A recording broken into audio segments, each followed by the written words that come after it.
Well, welcome to another rendition of the Shots at the Shop. I'm Omar Neal. I'm will be one of the moderators for today.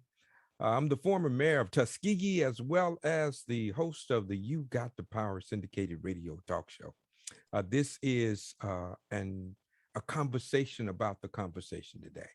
We're going to really just get down into the weeds into how to have the conversation about COVID-19 vaccines and how do we not um, push each other away, but pull each other to each other, knowing that we need to talk to each other, not at each other. And we're going to figure out a way to do that today in a really, really wonderful, open, candid conversation about how to have the conversation about the conversation for COVID vaccines. And we got none other than my sidekick, the man who wears the hats. You can call him Dr. T, but we call him Dr. Stephen, Dr. T. Thomas. He's welcome my Omar, sidekick. Mayor Omar, what an amazing run we've had. We're coming up on 30 plus shows like this. And I want to acknowledge what's happened here in Maryland, that the Maryland barbers and stylists have gotten themselves together and they have united across Baltimore City and Prince George's County. And I want to give a shout out to them because they're helping to help make our time available and possible here. And we're going to have some of those lead barbers and stylists joining us in the show. So anybody out there who has a phone can hold your phone camera to that QR code to take you to our landing page. And we encourage you to visit us so we can talk about how we might have chapters like this in other states across the country. So very, very pleased to be here tonight. And Omar, what is today? Well, today is Veterans Day, and we need to salute all the veterans throughout the world. And this is a special day, and a particular special day in Tuskegee, Alabama. As you know, I am affiliated with the Friends of the Tuskegee Airmen National Historic Site Inc. If you see here, that's this is the outfit and the jacket that we wear, and with every event. And I'm so excited that today we had a huge event on at the museum, the Tuskegee Airmen Museum, right here at Tuskegee. We had the jazz band for the military jazz band came down. We had the dignitaries, generals, and you know senators, and all of the people coming in and being a part of the activity. We had veterans from all over in all the different branches of the military. All were here, all in a celebratory mood. And so we had a wonderful, wonderful day. Started this morning with a red coat uh, induction ceremony. And those were the individuals who were just inducted into the organization, the Friends of the Tuskegee Airmen National Historic Site. So we brought in some new members, and so everybody got their new jackets, and they are ready to go and work to preserve and to really advance the legacy of the Tuskegee Airmen, not only in this country but worldwide. So we are so excited about that, and excited about today being Veterans Day. Indeed, let's salute our veterans. And you've always talked about Tuskegee as a sacred space, not just with Booker T. Washington, but with the history of the Tuskegee Airmen. Absolutely. Again, we cannot thank the people enough who made it possible for us to enjoy many of the freedoms that we enjoy today. And not only, and I think it's important to note that it wasn't always easy for the Tuskegee Airmen. They had to fight fascism overseas and racism in this country as well. And so their story is not just about the prowess of what they did in World War II, but also how they had to come back and challenge systems to cause for the United States military to become more inclusive, they fought for those things as well. So many of the people that you find that are generals, and we had an African American general there that's stationed in the Pentagon. And believe it or not, had it not been for the Tuskegee Airmen paving the way, the possibility of him being in his position would have been remote. And the good thing too, Dr. T, his wife found out that his wife is the daughter of a dear friend of mine and a graduate of the Tuskegee then Institute, now University, and is probably the most supportive fan of our football team and all of our sports that of anybody. And her daddy, and I didn't even know her, so I met her today, and she's the general's wife. Right? I mean, come on. I mean, how you can't even tell. That story is just too incredible. Yeah. Well, one of the things that we're doing, Omar, as we roll out, we're broadcasting live at Facebook.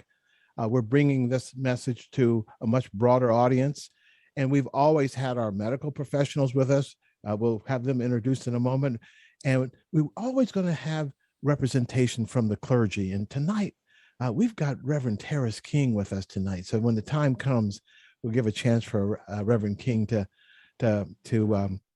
speak and maybe set the stage, since we're talking about sacred spaces.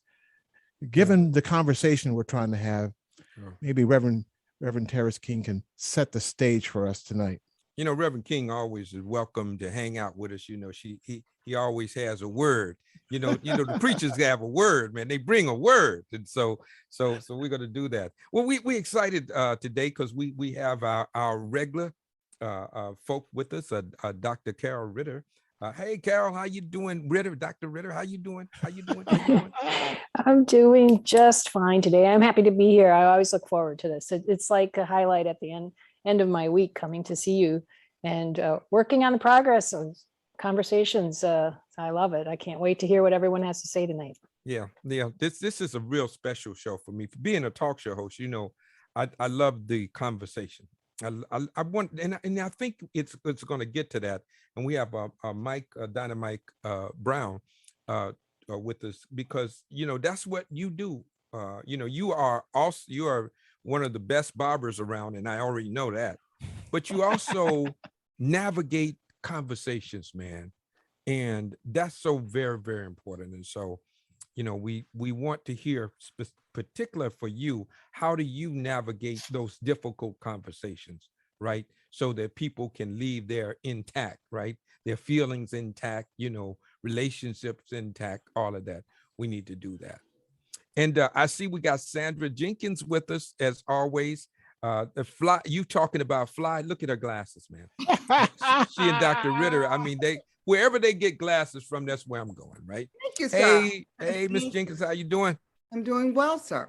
Good. Tell everybody where you're from, because we got a broader audience now, and so we're introducing you. You're part of us, but I just want to introduce you to the broader audience. Tell them who you are and where you are. Yes, my name is Sandra Jenkins, and I'm from Montgomery County, Pennsylvania, a little outside of Philly, just a stone throw away. So we count Philly as being a part of our family. I'm the owner of Naturalist Hair. We are in partnership with Rejuvenate Salon and Spa, and we have such a unique setting there at our location, is that we're a full service salon.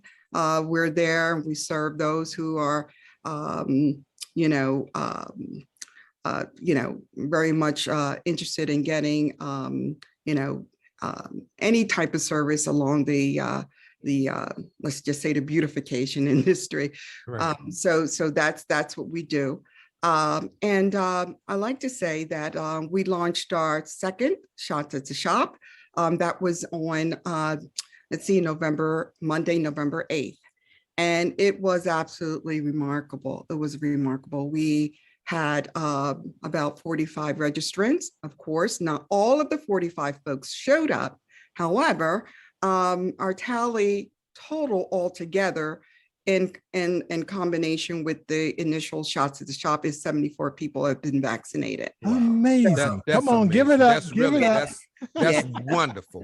You know, and you know what, Ms. Jenkins, we don't know how many lives have been saved just Yeah. from what you've done, right?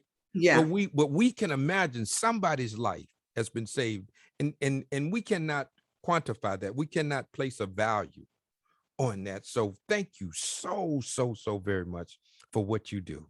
Well, thank you so much. I appreciate doing this.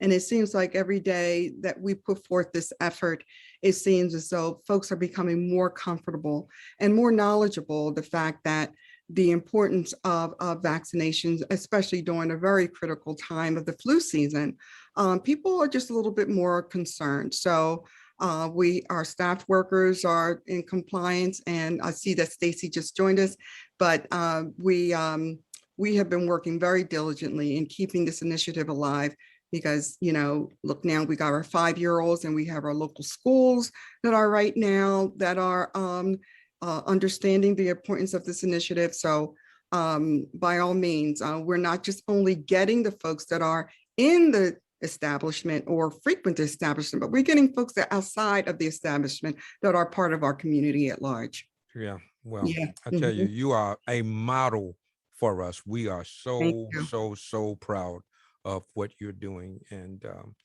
keep up the great work. It's not just good work, it's great work. Thank you so very much. You're welcome. Good.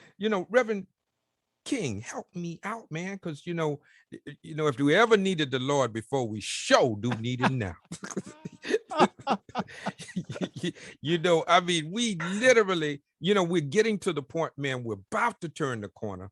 We're seeing that there's getting another uptick, and we know that has to do with the weather. People are coming inside. There are people who are not vaccinated, but acting as if they're vaccinated. They're going to football games and basketball games and all kinds of areas where they're in close proximity with each other. And many of them are catching COVID. Some of them are getting really sick.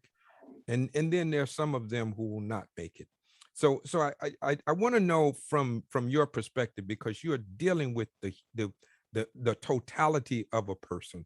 You're dealing with the totality of a person. Tell us what we need to be doing now.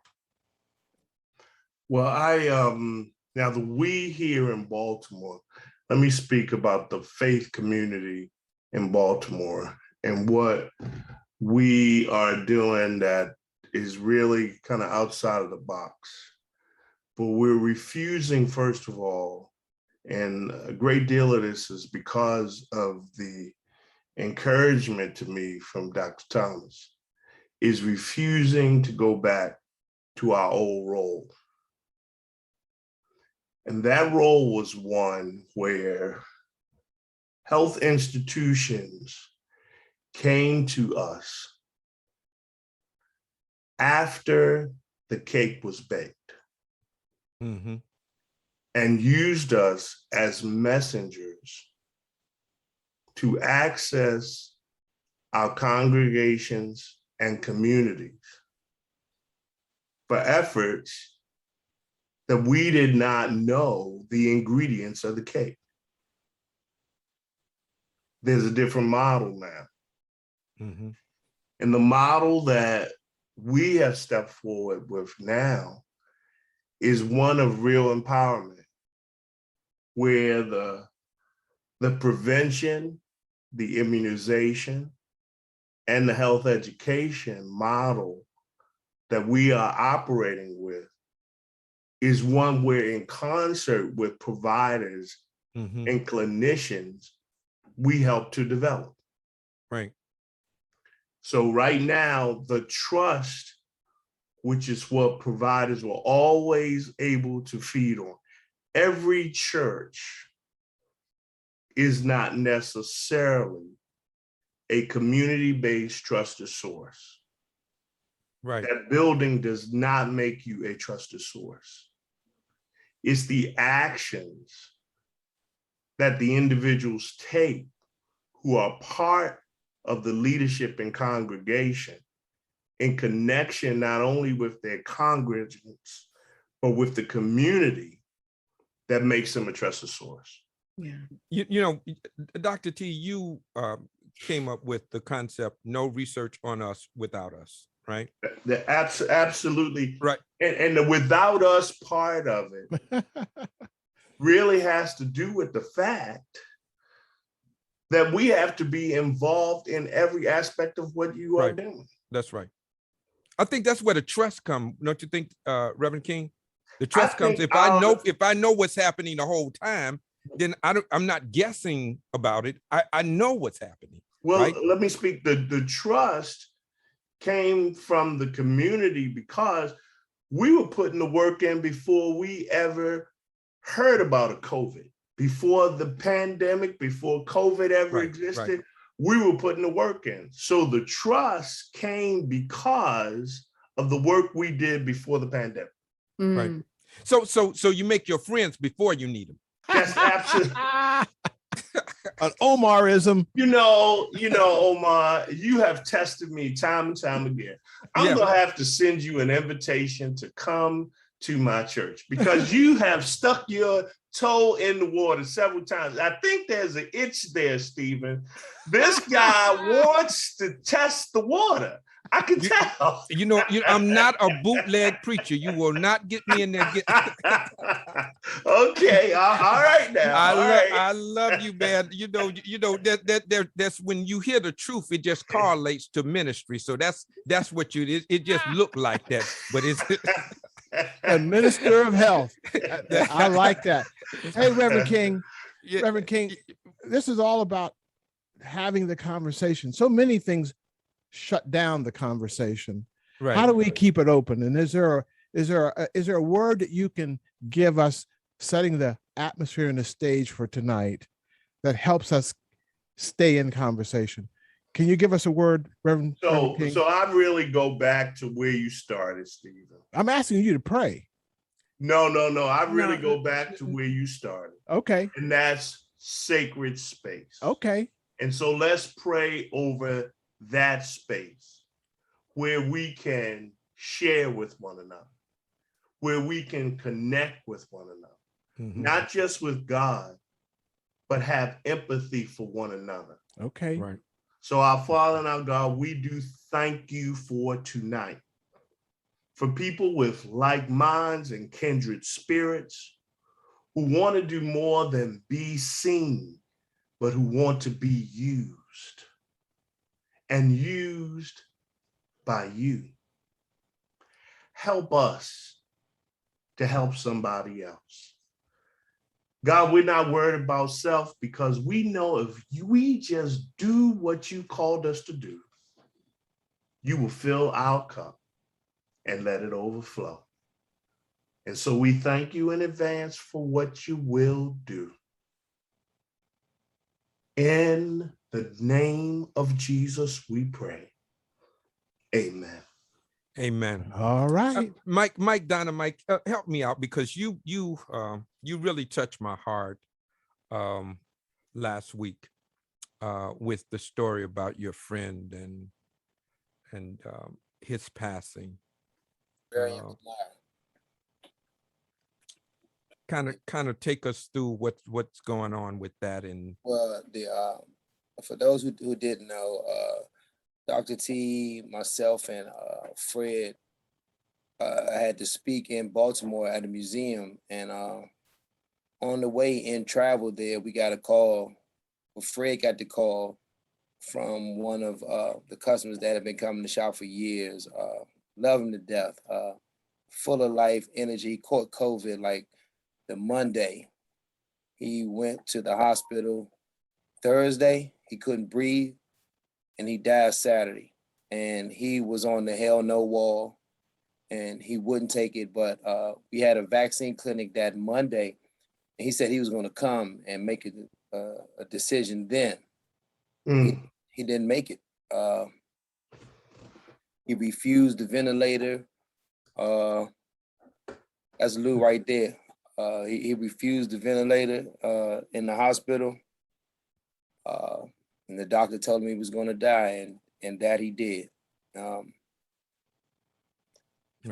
It's kind of, let's look at his face right now. It's kind of like I kind of like want to punch it, but then I want to hug it.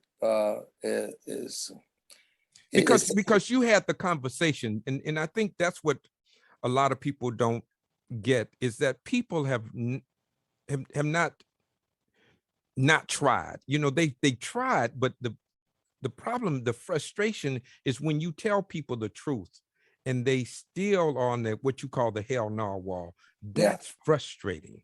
And then a lot of it is they're just fueled by the history for our people in the United States since we've been here. A lot of them are stuck in that stigmatism that we're still in the slavery days. Those days did exist. Racism still does exist, but it's nowhere near the capacity that it was, that our forefathers had to go through and struggle through. And I'm getting to them, I'm like, none of you guys been in a cotton field. None of you guys been whipped. None of you guys have been this. Oh, but they can shoot us down and in the street cold-blooded, and the Chinese people got a hate crime bill passed in a couple months, and we've been 400 years and we ain't got nothing. I'm not taking nothing. But then you catch the coronavirus and then you die. Right. And the only thing that gives me some type of comfort in that is that I am a reader of the Bible, and throughout the Bible is just telling you about the stories of how God dealt with the people. And a lot of these people that they call them all types of Hebrew lights or dislights, these are stubborn knights we're dealing with, and they just not listening. And a lot of the people that were under Pharaoh, they didn't listen either. Pharaoh himself didn't listen, and he saw the hand of God come out the sky. He saw the works, and he still didn't buck. So that tells me that it's a lot of these people that's still living. A lot of those people that are still have that same type of spirit. They're going to take what they believe to their death, and it's so unfortunate. Well, you know, one thing too, when people use the issue of race, well, this is a global pandemic. People from all over the world are trying to get vaccinated, and to relegate it to a race issue. And I'm not suggesting that race is not a factor in every part of people activity. I'm the last one to say that it isn't. But I want to live to be able to fight. You see what I'm saying? Yeah, I want to be able to live to have that conversation about race and to change the dynamics of discrimination and subjugation. I want to live to be able to do that. And what people don't know is that they are literally playing Russian roulette with their lives.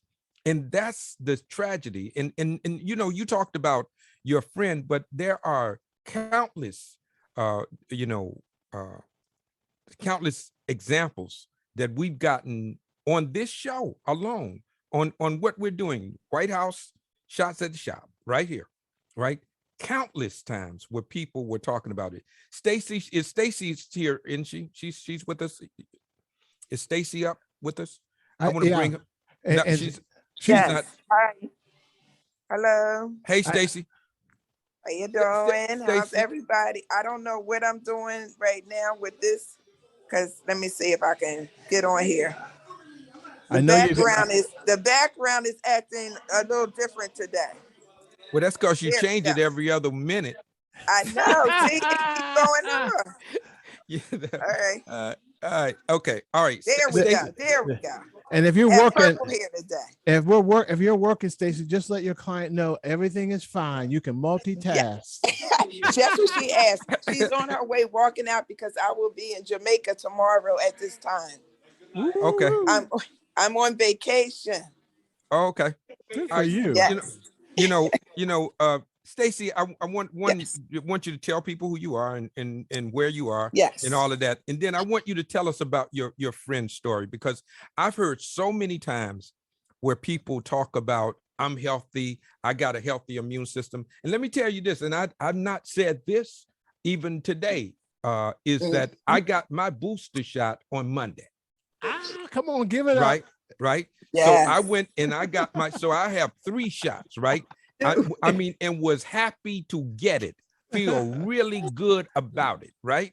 Right. So what I want to do is I want you to tell people who you are, where you are, and then tell them the story about the guy who felt that his immune system was all he needed. Yes. Well, I'm Stacy, and I'm owner of Rejuvenate Salon and Spa and Fitness out right outside of Philadelphia in Montgomery County in Pennsylvania. And I'm going to show, let me see if I can turn it. I have his obituary. The funeral was on Tuesday. So I'm going to see if, I don't know how to turn it. So I guess you guys, I'm going to put it up like this. This is him. Okay, Wait, put it to the side. Put it in front of your face. Right there, you right go. there. There you go. Okay. That's him right there. And 20 years in the service, he was still serving. And he was a vegan. And he's only 58 years old, no underlying, no diabetes, no high blood pressure, none of the underlying conditions. And he was in tip-top shape. When I say tip-top shape. So he didn't believe in getting the vaccination. So he caught the COVID, died within 5 days, and told my best friend, he said, Sissy, because their whole family is vegans.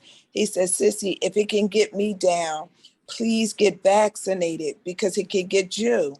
So my best friend went and got vaccinated. So she went and got vaccinated. He died the next day, 58 years old. And the whole family did not believe in it. So now we got 2 more people that got vaccinated. So out of the family. So we're working and praying every day. I hear so many stories. And when I was at the funeral, it was a young lady next to us. And she said her dad did not believe in a vaccination because he said he needed to do more research. And she said, Dad, you don't have a high school diploma. Where are you going to get the research from? You have to get vaccinated. But he passed away. And this was inside of the funeral. And it was devastating. It was, these uneducated, a young man came to me when we gave the shots on the shot. He said, I can't get vaccinated, Miss Stacy, because I don't have any insurance. I said, honey, it's free. He said, well, I didn't think I could get vaccinated because I didn't have the insurance. I said, you could go anywhere. It's free. These are things that really hurt me. Besides, that's our failing. Yeah, that's our failing. Yeah. Stacey, that's our failing. Because if it's anybody that does not know that the vaccine is available and free of charge, then that's our failing. We didn't do our job. And I say I'm saying everybody, because once you know, you owe, right? So we and I think sometimes we and Dr. T, we spiked the ball too early. Yep. Right. We soon as the anything goes down, the death rates go down. The death rates can go down to 2,000 people, and we think that's okay, right? A day. And we used to be alarmed by that. Right. Where 70,000 people a day contract the virus. That's okay now because that's going down from 200,000. What we need to do is let's just try to get everybody vaccinated humanly possible.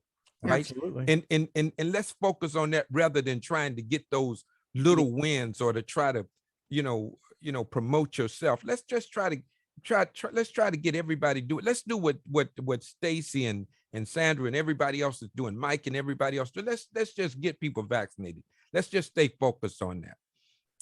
And that's what we got to do. Now we got to have a conversation about the children. Dr. Ritter, you and Dr. Cook going to have to help me out about now getting the children vaccinated. We started out with the adults, and that was hard. We still got some 60 to 70 million people unvaccinated.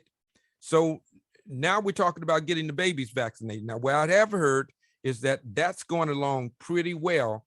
But again, we still got a lot of people who are not going to get their children vaccinated, and that's going to be an issue.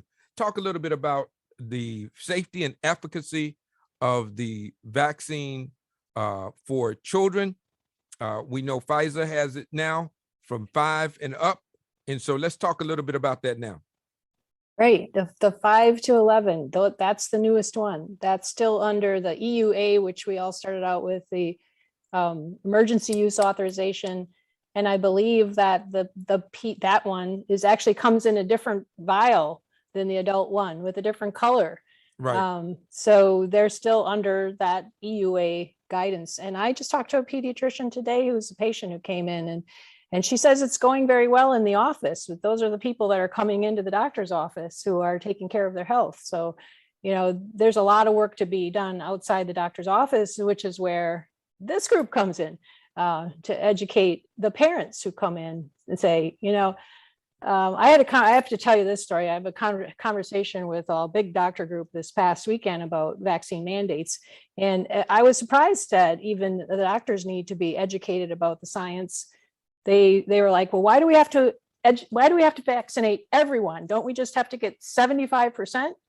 And so we could get herd immunity, because they still use the word herd immunity as opposed to community and you know immunity. that we don't use that here. It's Right, community right. immunity, They not said, herd no. immunity. We don't use that term. So right? first of all, 75% is not going to do it with messenger RNA, because the scientists know that it mutates too much, and 75% wouldn't be enough. But even if we did 75% of the adults, we still have all these children, you know, and even under 5, they're not going to be vaccinated yet. So yeah, we just have to get the shot in as many arms as possible and keep working the conversation. Right. Well, what we are doing is having the conversation about the conversation, how to have the conversation about getting vaccinated. Now, I believe that more is caught than is taught. People learn best by precept and example. And you can't teach what you don't know, and you can't lead where you don't go. Right. So I'm of the opinion that we need to promote our protection more. I think that there's some people who just get vaccinated, and it's like they're closet vaccine people. You know, they've been vaccinated, but they like in the closet. You know, they don't want to tell anybody, because a lot of people feel like, you know, it's nobody else's business. Secondly, that there are people around me who are vaccine hesitant, and I don't want them to be coming at me some kind of way. You know, it's a lot of political things where people who are part of a political affiliation feels that they are portraying their political party if they get vaccinated and that kind of thing. We have a whole lot of dynamics, to include Pastor King, some clergy who are telling their parishioners not to get vaccinated, right? And they don't want to get vaccinated because they feel like this is an abomination of God, right? Yeah, how do you get people to get to a point where they give themselves permission to tell the truth to others so that they may save lives? I want to go to you, Pastor King, and then we'll go to you, Sandra Jenkins. I think part of what we're losing, and I refuse to give that up, is the cultural war around this issue. In the African-American community, at least in Baltimore, the aggressive posture of those who are unwilling to take the vaccine has taken a much louder position, a far more aggressive position than those who are willing to be immunized. And for my congregation and community, we are taking that back.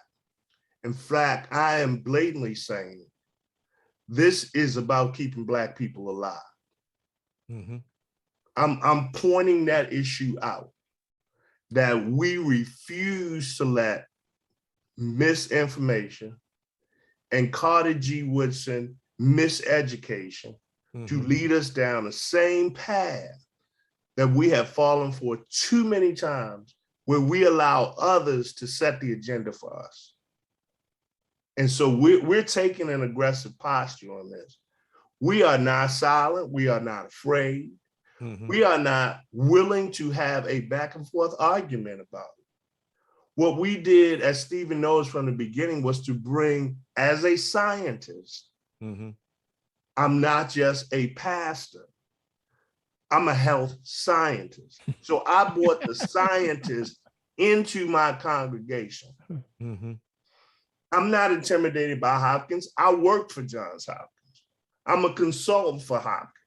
So I bring these entities into my congregation under the rubric of the church and said to Pfizer, said to all the manufacturers of the drugs, have your representatives here. But first, you must allow me to pray over you. Because let's understand the priority system. It's not you as a scientist, it's God in this house. And so in this house, we tell the community, this is what we stand for. We tell the scientists and the hospitals, this is what we stand for. And we set our agenda and we move forward. And so what all of the preachers or whoever around the country, what they're doing, I don't have any control over that. But those ministers who are part of my network across Baltimore City, we are aligned and we have a covenant agreement. And it is not our responsibility to manage others. We lead our flock and we help our communities and congregations in the story. You know, let me ask this. What's the conversation with the preachers? You take me into that room. Oh, in the preachers, this has been one of the easiest things once I set the network and spoke in the language that they recognize that I have done. Finally, the competitiveness between the mega church, the community-based church, the whatever size church has been lost in this pandemic. Because hooping doesn't go across as well on Zoom. And so now it's about how you serve. And so now 10,000 person congregations are asking little old me to teach me how to keep my congregation alive. So this has been a strikingly easy conversation in Baltimore. Right.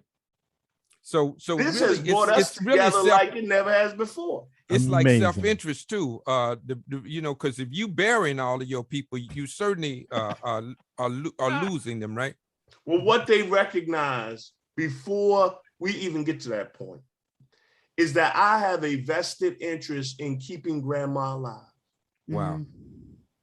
Right. Because grandma is not only a tither of her time and her talent, but she does everything she can for her church. Right.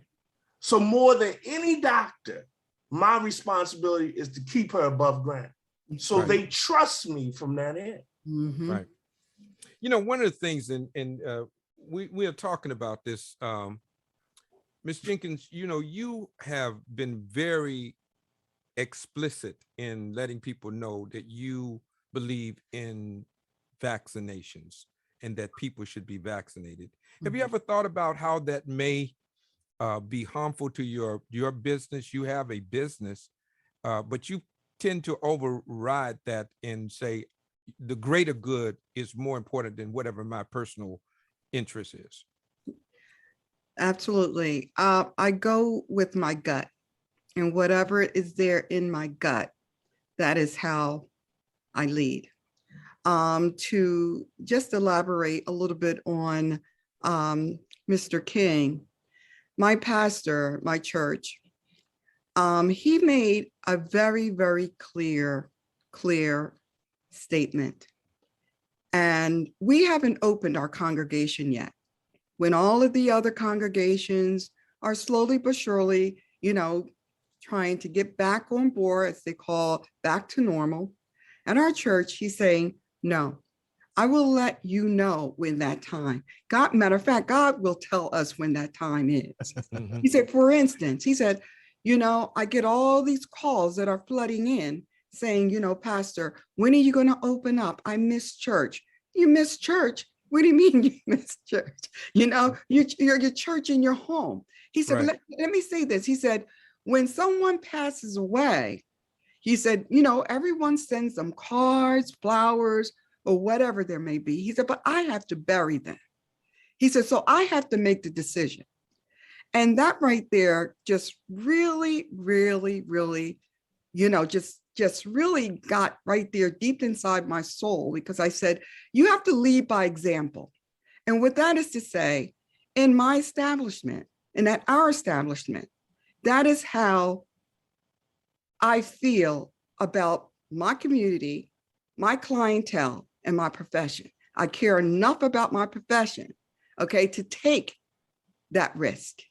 If that means that there are people that are going to be kind of steered away because of hesitancy, well, there were people that will be coming as a result, okay, of feeling safe. So, I mean, one hand washes the other. I'd rather be on the safe side. I love it. I love it. I love it.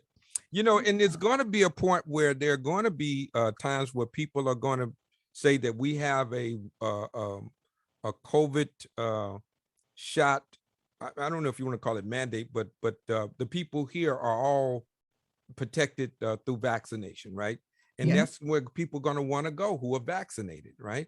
Right. And so that's going to probably end up being a niche group of people as well in those shops. So that's something that we have to do. Omar, Katrina couldn't be here tonight. She has a relative with a birthday party, but she wanted me to let you know that she has experienced this as well, including folks who didn't want to work there because she wanted them to be vaccinated.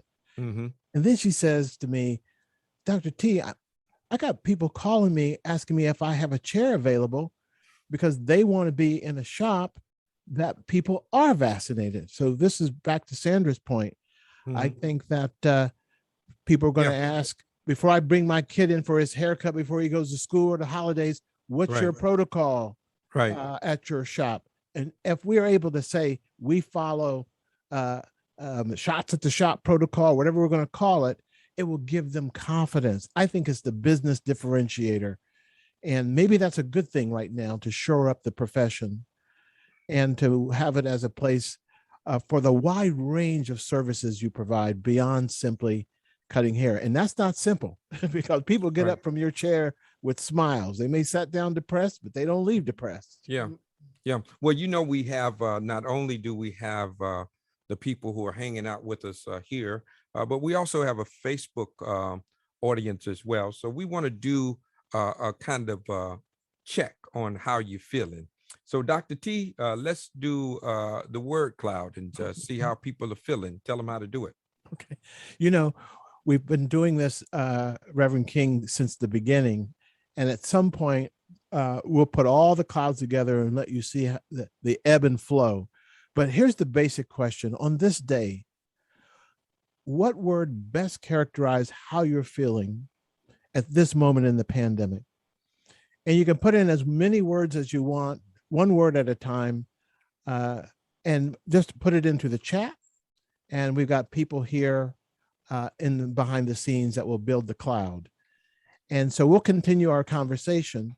And as we're having that conversation, you may hear something that gives you another word that you want to put in. So right now, to the Facebook audience, you can also use the chat function. And everybody here in the Hollywood Squares, just drop those in and the team will let us know when it's ready. Hey, Omar, we've done this with medical professionals. We've done this with public health officers around the country. We've done this with students in our class. And what's interesting is that it's a very powerful way of getting a pulse beat of where people are. So the team will let us know when that's ready to view. Right. And for those of you who are watching from Facebook, just go on and put it in the chat at Facebook. And we have a team of people who are curating. So they are going to load it in for us, and we can do that. Let me go to. I know Dr. Cook is driving, but Dr. Cook, if you can, don't take your hands off the road. I just want to hear your voice. Dr. Cook is such an integral part of what we do, and every time you're not with us, you are truly missed. I want you to know that. That's very kind of you. I'm always happy to join the conversation because my community, which spans all the people of color, is of the utmost importance to me. So I'm glad anytime I can make it. If I can't make it, you know that I'm sorry that I can't. Absolutely. But I'm here front and center for whatever you need currently. I do want to say one thing, and it goes all the way back to Dynamite and what he said about people talking about, well, I don't want to get it because, you know, it's some kind of experiment or they have some reason or another. And I have absolutely discussed this with people, friends, colleagues. And what I like to point out, and I go sometimes on the Kaiser Family Foundation, sometimes I go on CDC website, and I like to show them the maps that demonstrate the percentages of people of color that have received the vaccine and the percentages of other people who have received it. Who has gotten more of it? Where are they? What are the numbers showing? You know, if it was something in which they were trying to experiment on us, why is it that we aren't getting as much of it? there's something happening that it begs to defy that quote unquote logic, right? The logic says, well, they're gonna hold it from us. Logic says they're gonna give us something, but they're not beating down our doors to get it. Right. So I like to show, and there's multiple maps that show it. So I just like to put things into pictures because pictures are so nice and simple. They say so many things. Did we miss? We lost Dr. Cook for just a minute. We lost your audio, Dr. Cook. But we're going to continue talking because we certainly want to hear your words. Yes, pictures. Yeah, go ahead, Dr. Cook. Yeah, I was just saying, I think that's one way. Pictographics are one way, and actual information and numbers are one way that we can help people to have a greater understanding. Because sometimes trying to argue against every little tidbit doesn't help. No. Right. You know, I think that just as with many things, even they're finding out in the electoral process that people are more driven by emotion than they are by policy. Right. I think that we got to get grandmama and uncles and cousins and brothers and sisters to have a family conversation about loving each other. And I love you too much not to, as Aaron say, not to encourage you and to really stay on you about getting vaccinated. I love you too much. And I think we need to ask ourselves, who do you love? That's one of the things that we need to truly do some introspective work. Who do you love? And you need to do an assessment of the vaccination status of everybody that you know that's close to you in your inner circle that you love, to make sure all of them are vaccinated. And then you need to encourage them to do that with every person to whom is in their group or in their space that they love, and that we can grow this out exponentially. It's going to have to be on a granular level now. We got to get down to the nitty gritty where one on one. And, you know, and I think that, you know, at one time, these massive campaigns, they were really good and they worked, but they worked for the people who were at least had some level of receptivity. I think we're at a point now where we just got to tell somebody, hey, you know that, hey, Mike, is that the look? Hey, what I say? hey, Omar, you know, I put the photo up of Mike and Fred's friend who passed away, and I was in the car when they got the news, and I saw the tears that fell. These are men's men, okay? These are men's men. Fred got on the phone to one of the barbers who hadn't been vaccinated, called him out by name, and said, you got to get, in other words, he was much more intentional. Mm-hmm. And at the vaccine clinic, the barber, Mario, one day he'll show up here with us, got vaccinated, and he was smiling and he was happy. So my point is, now we got to be much more, I don't want to say aggressive, but no more beating around the bush. The nuances don't work. Mm-mm. Okay, now one of the ways of pointing this out, the friend that Mike and Fred lost, Stacy described a dear friend that died prematurely. Think about how many children did they leave behind? Right. You know, Doc, you said that children. Made so much sense to me. the number of children that are being orphaned. Yes. Based on, now we're talking about, look at this. This is the conversation. This is how we have the conversation. Over 759,000 people have died from COVID that we know. At least that was a few days ago. Yep. More than that now, right? Right. Now, many of them have children that they left unfatherless and motherless, right? Yes. We know that our young Black males, particularly, are very difficult to get adopted. So now we are putting them in a situation where they are not getting the support. They're orphaned. We're creating orphans for our community, which can create, Pastor King, generational poverty. Because every time one of the breadwinners leave your home, you place the family in a vulnerable state where they can't get out of it because the breadwinner has died. And then now the state has to, with all of its ineptness, has to now try to handle your children because you didn't trust the state with you. Now the state is being trusted with your children because you dead. So the real talk, is that right, Pastor? Yeah. Pastor, you can unmute yourself. I know you want to say something. Oh, yes. You know, this is part of the cultural conversation that we are having in terms of not only how it affects us generationally, multi-generationally from an economic standpoint, but how this resistance is affecting us from a mental health standpoint. I tell you, to stand in a funeral, and this has happened to me more than once, where the children who are resistant brought COVID in and gave it to mom or dad. Think of the devastating mental health impact that has on the whole family. The person blaming themselves for what has occurred. This is why we're really trying to get ahead of this and speaking directly to the somewhat uncomfortable cultural issue that says, you know, if you resist it, they will let you die. You do know that, don't you? And those kind of conversations, for me, in a non-threatening way, need to occur. And they are occurring.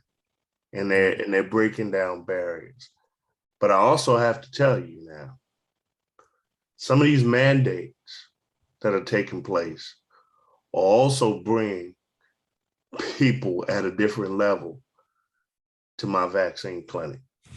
You're right. I just have to. You saying mandates are working? I just have to tell you. I just spent every other week. We're giving vaccine clinic in West Baltimore. We're the only church in West Baltimore that's a semi-permanent site. And 2 weeks ago, for the first time, I have young men that were, no way am I going to do that, who are saying, my job is saying. So all of a sudden now, that cultural issue is taking a back seat because of these mandates. So I'm not saying yay or nay. I'm saying what works. Well, think about this. There you go. Pastor King, you are and I are old enough to know when we had to have vaccines in order to go to school, right? So what's the difference?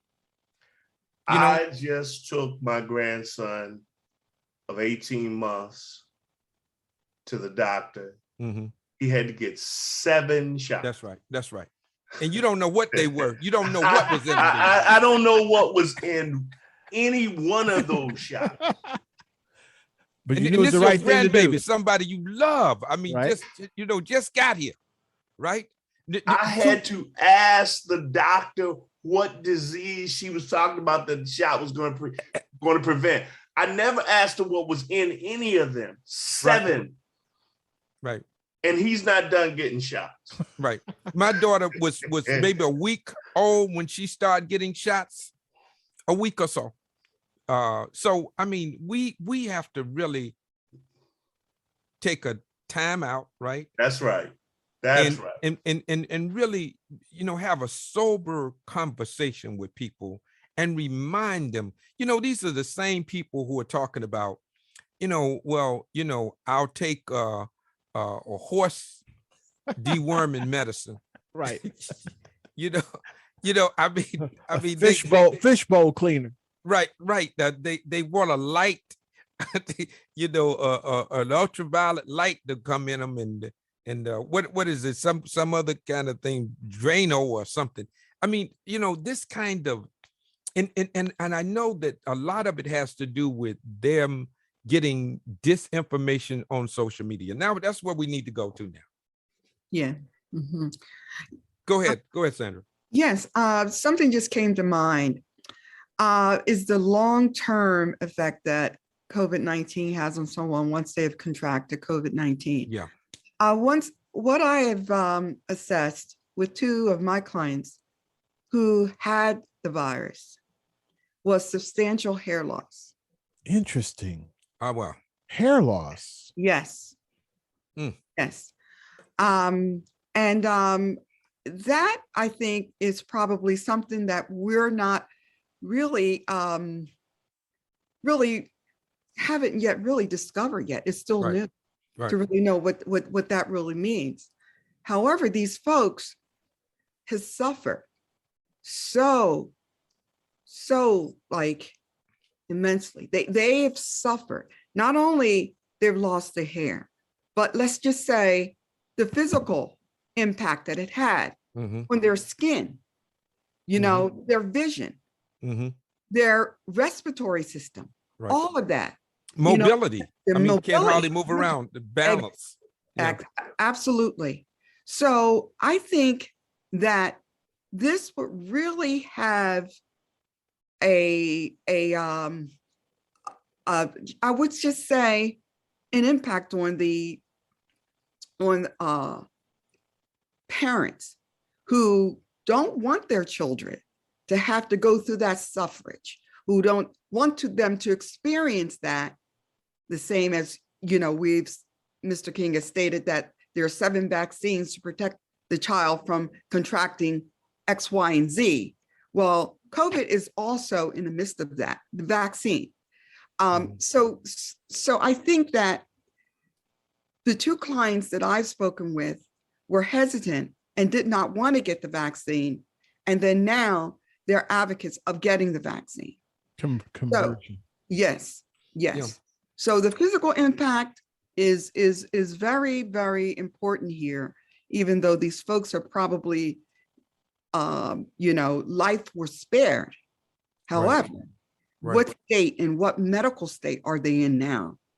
Right. You are absolutely right. Dr. T, you want to say something? Because what we have not done, and I think it's going to be critically important, is to track the people who have contracted COVID and survived. Yes.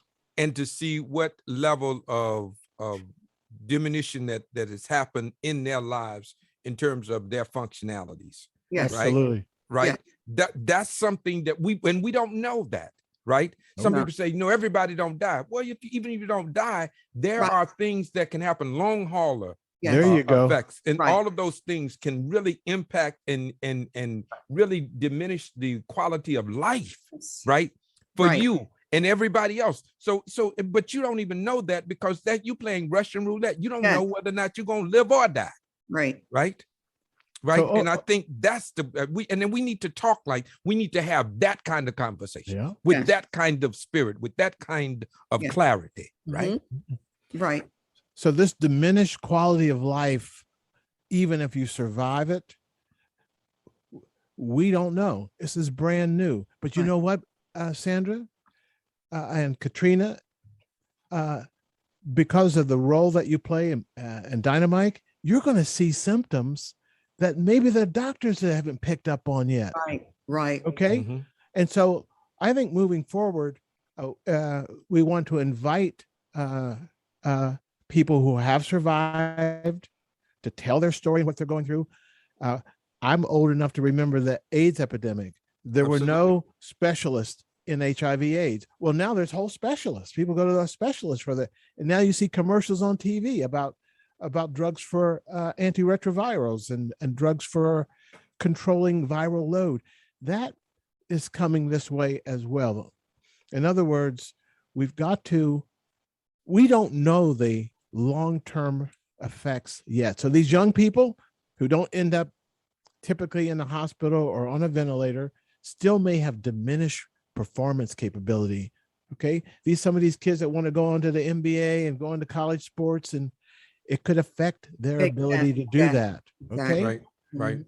Mhm. Dr. Cook, see if you can come back with me a second, because you said something that I want you to bring forth in this conversation now. And you keep your wheels, hands on the wheel. Keep and your hands, when you come back, on the wheel. give us a couple words. Give it 10 and 2, stay 10 and 2 and stay within the speed limit. Dr. Cook, are you there? I'm here. All right. You remember when you talked about a man's diminished manhood? Absolutely. Absolutely. No, there was no question. Would you please take a moment and share what that looks like with COVID? It doesn't look too good, I'll tell you that. But we know that COVID is associated with inflammation, right? Inflammatory factors, and so also associated with thrombosis, or causing clots. And just like possible sickle cell anemia, just like people who have hypercoagulable states, or they form clots from other disease processes, people who inadvertently get COVID can form clots in different places. They can form them in the deep veins of their legs. And that's why initially we were hearing about all of these amputations. They can form them in their lungs. And they can, pulmonary embolism, they can have small infarcts of the lungs, but those are not the only small vessels they go to, right? They can go to the small vessels of the penis and cause erectile dysfunction as well. What? What? Yeah. So remember, hey, Doc, would you let her continue talking? Leave her alone. It's just like the young lady was speaking about with hair follicles, right? Because we need good blood flow to the scalp for good hair growth, and people having hair loss. It's the same with the penis. You have to have good flow. So that's why people who have severe diabetes and have vascular problems because of their diabetes have penile dysfunction. So people who get COVID and have inflammation and clot formation can have penile dysfunction. If there's any reason somebody's going to get that vaccine or try not to get COVID, I'm pretty sure it's that. Right. Well, if we had more people talking about that, the people on the Hell No wall, a lot of them would be off the wall soon. I'll tell you just for gender equity on that too. The vessels in the ovaries can clot off and create problems with women's fertility. Yes, COVID creates problems with women's fertility, not the vaccine. Wow. Yes. And now, the first thing I want to do, a couple of things I want to do. Dr. Cook, tell them who you are so that they'll know who's talking to them. Give them just a little snippet of who you are, your background. Just tell them a little bit. So I'm Tuesday Cook. I am a medical doctor. I trained from medical school at Howard University College of Medicine, HU, and I also trained at Howard University Hospital, which was Friedman's Hospital before that, for my surgical residency. And after that, I did fellowship in minimally invasive foregut and bariatric surgery in Pennsylvania, and came back to the DC, Maryland, Virginia area to practice. So I do exactly what I did in fellowship, and I also do general surgery. So I take care of everything from the rooter to the tutor, except for bones. And a big passion of mine is health equity and decreasing health disparities through one way or another. If it has to be related to obesity and treating obesity, because that's one of the big things that COVID seems to like to jump on board with, and solving a lot of the problems of people of color with hypertension, type 2 diabetes, et cetera, by treating their obesity and metabolic disorders, and COVID vaccination, just making sure that people are aware of what the actual science is and facts are, so they can Mhm. make informed decisions and Right. then be able to live with their decisions. Right. Mhm. Right. Yeah. Go ahead, Dr. Ritter. Tell them who you are, because I think it's important that they know. 'Cause you all are our experts in terms of the medical area. So yeah, so I'm Carol Ritter. I'm from Wisconsin originally, but I came out here about 35 years ago to train at Hopkins. Where's out here? This is Out here in Maryland. I'm sorry that this is kind of like, I feel so local with you guys, like everybody's here in Baltimore with me, but it's a Zoom world. Yeah, so I trained at Hopkins, did my residency in OBGYN. So I've been delivering babies, which I stopped about 10 years ago, but now I'm focusing just on the gynecology aspect with minimally invasive surgery like Dr. Cook is, because that's the way we do it these days. And I've actually just gotten into the public health aspect more deeply because of COVID. So it has changed everything. And I'm hoping, because I've been so frustrated with the healthcare system even prior to COVID, I'm really hopeful that this whole process of medical delivery will change with what we're doing here. So I'm really, changing my career right now in my later life. Yeah. Well, it's not over till it's over, so. And nothing wrong with reinventing yourself. And we're Absolutely. so glad that both of you medical doctors have come back to our Hollywood course consistently and to we give love us you that all so expertise. much. Thank you so much. Just real. One of the things, and I think it's important that we begin to talk about is how do we now make sure that we get the vaccine to people who can't come out, people who are bedridden, those kinds of people. How do we deal with that? Because I'm sure that there are some people who have transportation issues, that live in remote areas, rural areas. We're talking to not just people in Baltimore, and we're talking to people all over the country. How do we now go out? Should we use mobile units to go into communities, right? Would that be good? Would we set up at family reunions and have them contract or tell people, we want you to come to our family reunions. We're having a family reunion. We want all of our people vaccinated. We just introduced having it at funerals and repasts and family hours. So we've started that in Alabama. We hope, Pastor King, that we can get it into the Baltimore area, where we're working with funeral homes, and they literally can do the shots at the funeral home for the family hour. We can do testing. So before they come into your church or even go to the gravesite service, we can know the status of people before they even come into the space. So those are things that we're working on, is creative and innovative ways to address the issue. What do y'all think about that? Great. I think that is excellent. To address the issue of folks who are homebound, it's just really a very, very important, very touching initiative here for us. There are many people that I can speak of that are stylists, that are traveling, and they have to take that risk. There's a lot of, let's just say, as they call it, underground railroad hairstyling. Interesting. A lot of that business, that's a huge business that's going on. Is that like a jitney driver? I guess so. Like they don't have a cab license, but they're driving cabs. They don't have a cosmetology license, but they're making home calls. Interesting. Yeah. Wow. So that's something. Yeah. So Mike, is that happening on the barber side too? I was laughing at the word you were saying, jitney. That's an old Pittsburgh word. That is a Pittsburgh word. It was written up in an op-ed recently.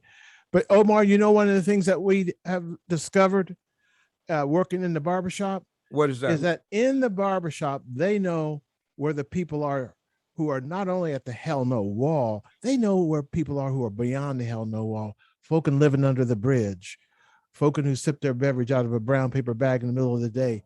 And they are fearless. They went out under those bridges where people were panhandling and literally brought them into the barbershop to get vaccinated. Mhm. On Monday, we'll do the same thing. And what we learned is we started canvassing this week, letting the panhandlers and the folks living under the bridge know what's coming on Monday. And we expect that they will literally show up. Dr. Cook and Dr. Ritter, Sandra, and all the others, I'm telling you, we have reached people who otherwise would never be vaccinated. But when they arrive with a lot of burdens. You can see that there's addiction involved. You can see that there's mental health issues. And we're trying to figure out how is it that we can bring them together. But the agencies to serve them, where are they? Right. So well, but that's let's part bring of the some of those problem. agencies to our barbershops. Right. The point of the matter is And salons. until that's why trust, Dr. T, let's just look at it. Let's be very honest, because that's what we do on this platform, right? The reason why they don't trust people is because they know their condition. They know that the people who are pushing this vaccine also know their condition, and they didn't care about them before. And so now the question is, why do you care about me now? What's in it for you? Right. And that's the part of the problem. And Mike, you've said something about, you've heard a lot of the guys say that to you.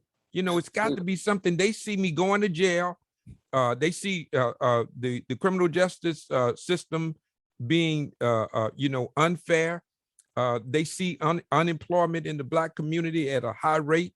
Right around the corner from the White House is the greatest level of poverty that you can find, around the corner from the White House. Mhm. Right. So if the White House can't go around the corner, and I'm on the platform with the White House. So but I have to be true to myself, right?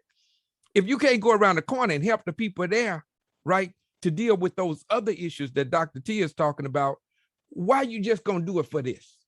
That's Right. part of the problem. So we have to get those people to address those other factors as well at the same time as we address these other issues. Does that make sense, Mike? Absolutely, 100%. And also the thing I'm trying to get to see is that they trying to come and see something. It was a breakthrough case. Somebody Hey, Mike, get your microphone closer a little bit. It was a breakthrough case. Somebody died. When's it going to happen to you? But no, I've been vaccinated for 6 months and cutting your hair the whole 6 months. I'm well. I'm talking to you. I don't have a third arm growing on my back. Mm-hmm. I'm well, let's wait and see about another 6 years or 2 or 3 years to see. By that time, you might not have the chance to see. You're right. You might not be around to see me in that time if we don't take this serious. Right. You know, right. So I think when people started out, they say, I was going to do a wait and see. Now we got over 200 million people, approaching 2.5 million people who have been vaccinated in this country alone, right? I think we have enough evidence to know that it's safe and effective, and that's what we need to be working on. We got just a little while to go. I want to acknowledge a dear friend of mine.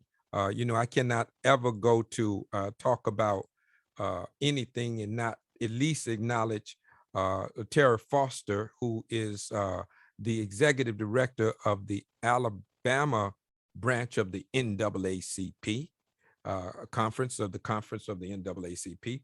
And so she's joined with us today.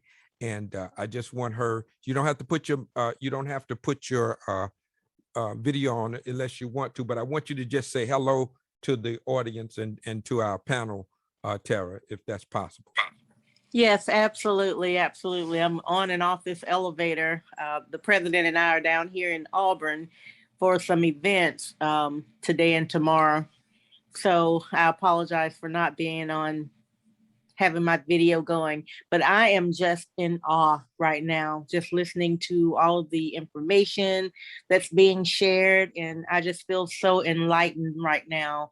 And I thank you for inviting me. And I'm just enjoying hearing what I'm hearing. And you all are giving me some ideas to take back to my family members, some of my family members who have made the decision to not get vaccinated for whatever reason. Some of the reasons are just so outlandish that I won't even repeat them here.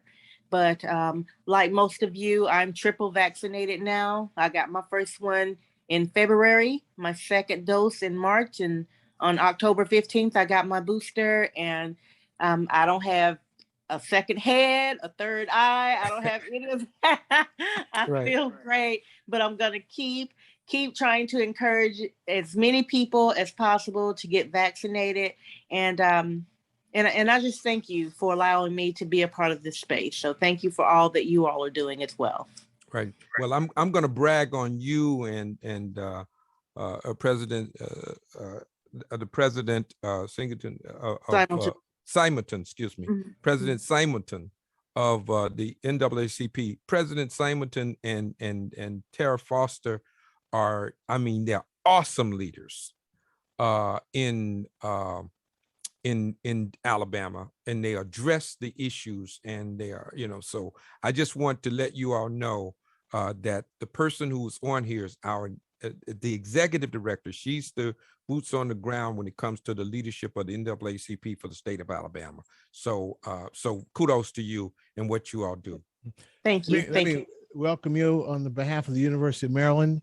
I think that this is in many ways a civil rights issue, and the very things and the methods we've used during the civil rights movement should be applied right here. And for Tara Foster to be her first time seeing the word cloud, Omar. Yeah. Her first time with us. Yeah. You know, we're almost ready to get out of here. Right. And we haven't even shown the word cloud yet. Meg, go ahead and put it up. Go ahead and put it up, Meg, and let's see what the word cloud. Look at that. Determined, encouraged. You know, I think that some people are sad. Some people pissed off, you know, and they're at the highest level of pistivity. Write that one down.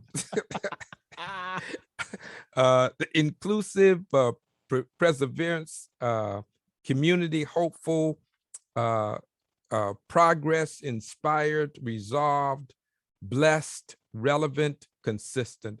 But the largest word is determined, and I think that's what we need to do. Is we need to be determined. We can't let nobody turn us around for no reason at all. And that's a first, Omar. That's determined is that's you that's that resiliency. That's that comeback moment. And that's very, very important. And so we do this each and every week. We want to get a pulse of where people are. And so make sure that you got the snapshot of that, Doc. Got it. And you can take it down, Meg. All right. We got to start getting ready to wrap up. You know, I got this preacher here, you know, so I can't not give him his time, you know. I'm not going to have him not in my corner, because I know he's got a relationship with somebody that I'm gonna need. So so I'm gonna make sure that I keep Pastor King in my corner. But you know, we joke and we have fun. But Pastor King, you know, we love you, man. We appreciate your candor too, because you keep it real, man. And that's where people are confident. People have confidence in people who tell them the truth, right? And don't just tell the truth in certain circles, you know, because there are people who have different conversations depending on where they are. That's right. Right. You know what I mean? That's right. Right. And so they may speak real strong here, but when they get into the room where it really counts, they're as quiet as a church mouse. You know what I mean? You know, you can hear a ratty lot in London. you know. Yeah, the guy in our barbershop the whole time he's been advocating for the hell no wall, and he came clean to me last week. He's been vaccinated since February. He was on advocating for the hell no wall. When the guys come in there he rallies with them. We ain't taking it. I don't know what's wrong with you. And he came clean to me the other day. He's been vaccinated since February. Right. Mm. Well, you know, how that's the many same people thing. you have led astray. You in the closet, man. What is wrong with you? I'm telling you, but not only that, you know, you have networks, and I, you know, because I'm with the White House and the University of Maryland, I have to be careful about everything I say since I'm a moderator. But there, let me put it this way: it rhymes with ox,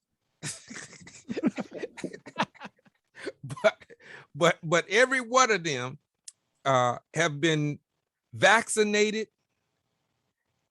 It was mandatory that they were vaccinated. And if you're not vaccinated, you have to be tested every day, you know? And so what you said, Mike, is that's, I think that's even more egregious. Yes. Mm. You know, if you are not vaccinated and you are advocating for your belief based on what you're willing to put yourself in danger, and I think you really are, that's one thing. But when you have been vaccinated and then you encourage others as if to get vaccinated or to not get vaccinated, to not. I think that is egregious. I And it- really do think that's Mhm. terrible. But Omar, listen to what Mike said. He came clean to me. And at another episode, we're going to drill down on that, Mike. There's something about the shop. There's something about your style and approach. There's something about that you kept the conversation open, that he felt the need to tell the truth to you, that he had been perpetrating a fraud. I've been on his back for a long time. He teaches a dance class that I facilitate, and he said that the dance class at his studio, he loves dance so much that they made him say, if you want to teach at this studio, you're going to have to be vaccinated. So he got vaccinated and was quiet the whole time we've been advocating at the shop. I'm fighting with the guys, and he's with the guys I'm fighting, but he's vaccinated the whole time. Right. There's got to Right. be an Underground Railroad a story there. They Yeah. went that way. You know what Yeah. I mean? Yeah. Harriet You know- Tubman had to handle them. You know, this is a story I hadn't told in a long time, but I do need to tell it because it has to do with dancing. My sister is a part of a dance group, ballroom dancing, and they do hand dancing and fast dancing and that kind of thing. And this was when the virus first came out. It was the first, like in March or somewhere around in there of 2020, when, you know, we first started catching hold that we were in trouble with this pandemic. And so you know, well, at least I had the conversation with my sister about not going to the to dance because it was you know, dangerous to do that. Well, fortunate she heeded and stopped going to the dance. But let me tell you this: 30 of her dance people died of COVID within a month's time. 30.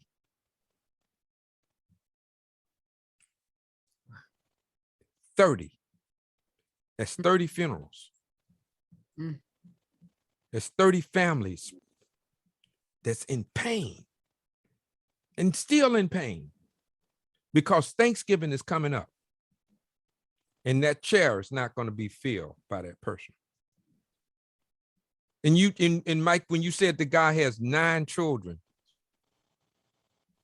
Thanksgiving is coming up. It's gonna be rough. It's going to be rough. It's gonna be rough. And so we have to humanize this. We have to get past, you know, I know we're working with the University of Maryland. We got to get past academics, right? We can't politicize this. You know what? We're working with the White House. We can't politicize this. We got to go heart to heart. At this juncture, we got to save lives, and whatever it takes, by as Malcolm X said, by any means necessary, we got to save people, and that's where we got to be. All right, let's get ready to close. Let's go with you, Dr. Ritter. You know, we always want to leave the people with the message. What's your message tonight? So we started out talking about sacred spaces, and this is a sacred space. Sacred spaces are safe spaces. And from what I can tell from what happened to Mike, his sacred space uncovered hypocrisy. And that way we'll all be on the same truth together. So thank you for the sacred space here. Wonderful. Mike? Get a little closer, Mike. There's always good information here. This is a sacred space. We've grown to become like family. I look forward to seeing you guys. Asking for you to keep me, Fred and I, lifted in your prayers tomorrow to be go to bury our dearly beloved departed brother. It's sad, as anger, is sad as then I have to see his sons tomorrow. He's 13. I mean, I just yeah, I'm good. We'll be there Love with you, you, man. brother. We We'll be love there you, with you, man. Mike. We love you, man. Thank you so much. And we know you're hurt, man. And we know it, and we feel the pain. And so we love you, man. And we want you to know that we're going to be there with you and with his family tomorrow. Mm. Sandra, sweetheart, Yeah. tell us what your thoughts are. My thoughts are is to give our blessings to a dear friend whose nephew died of COVID within a week's time. And in the presence of his family, before he died, he shared with them and said that he made a mistake. He should have been vaccinated. So that really got to my gut. And that couldn't express any more of why we are here tonight and why we're devoting my time, because that word of determination prevails. Yeah. Thank you so much, Sandra Jenkins. Always, you are a part of our team, and we want you to know that you are an integral part of our team, and we thank you for all that you do. Thank you. Dr. Tuesday Cook, what's your takeaway tonight? Well, first, I want to say that, Mike, you will be and will continue to be in my prayers for your peace and for the peace of your friend's family, because it's hard to communicate to people until it's late. And so I don't want you to think about anything but just celebrating your friend when you see his family, and supporting them, and taking refuge in the love that you all had for your friend and that you all have for each other, and just continue to do the work that you do, spurred on by, personal issues here that you have seen. But I just want you to focus on celebrating your friend's life and not on mistakes that he made, because we have all made mistakes. And I just want you to have peace, and his family to have peace, to be able to move on and just use him as an example for other people not to go through what you all are going through now. Yeah. In terms of, I'm just happy to be here. I'm just happy to be able to disseminate information. We are birds of a feather, so we're flocking together, but we also have to go out and speak to the people who are not in our nest, and bring them into our fold, so that we have more of us surviving and doing well. I put in the chat for Ms. Tara Foster some of the links that I talk about when I talk to people. It's hard. Some people, it's hard. Like, I have friends who are Trump supporters and really are against it. Like, seriously. I mean, they don't come to my house, but I still can talk to them. And these are just some of the statistics that I share. And so feel free to look at those websites. They update them often. Try to use data.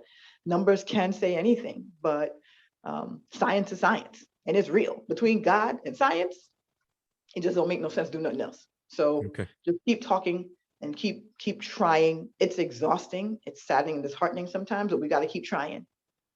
Good. Love you so much, and thank you for all you do, both seen and unseen, Dr. Cook. All right, my pastor, what's your final takeaway for this evening? in that these valleys are not new to me. And it's amazing to be on a call like this and hear, a good strong brother shouting out for prayer. I tell you, this is painful, but I'm optimistic that we can make progress out of this pain, and that spaces that were sacred all along are becoming even more meaningful now. And that I hope within those set aside spaces where we can share, that we can do more than perform the rituals, whether the ritual is cutting hair or preaching a sermon. I hope we can be more relevant. And that's our charge. That's our responsibility. We have a purpose, and that's how our purpose plays itself out. So in many ways, even though it's odd, strange, certainly we mourn the loss. But for the progress, and I can speak for the church, that we have made in becoming more relevant, Mm-hmm. I'm thankful that we had to go through this change. For every family affected and the lives lost, we mourn that. But where we were cannot be where we are today. And we can never go back. Yeah. I pray the barbershops never go back to a place where you just get your hair cut. That's right. I pray that churches never go back to being a place where you are solely entertained. That this word relevancy remains in the forefront of our mind and our spirit. So with that said, to God be the glory at the end of everything to me. Reverend Terrace King, man, love you, man. Thank you so much for your spirit and for sharing your truth. Dr. T, your words. What an amazing night. When we open up for a conversation not structured, we don't know what's going to happen. And something very special happened here tonight. Not only the recognition of the loss, but the determination to move forward. We have Mike sharing his friend. We've had his photo up in these Hollywood squares. But then Stacy held up a funeral program. Okay, two. All right. So we're now at that space. We've talked about these things before, but it's not as intentional as tonight, which means that the virus is getting closer to our internal networks. Each one reach one. Someone who's not vaccinated, you can be aggressive with love to help them on their journey. And part of that is telling your journey, because a whole lot of people here were hesitant at one point. Mike said, I was at the Hell No Wall. Now look at him. Stacy the same way. So let's tell our journeys and together get through this. Omar, take us home, brother. Well, I want to say thank you. And, because the words were so profound, I don't think I can add any more to what was said tonight. The spirit was so rich that it speaks volumes. So I would merely say this. I thank you for being determined and not getting weary in well-doing, for in due season we will reap if we faint not. And so keep fighting, keep loving, keep on doing what you're doing. And remember these two words. Remember that I love you with a perfect love. But more importantly, remember this. You got the power. Until next week, have a wonderful day. You got the power. Listen to that bootleg preacher. He doing all right. And I love you too.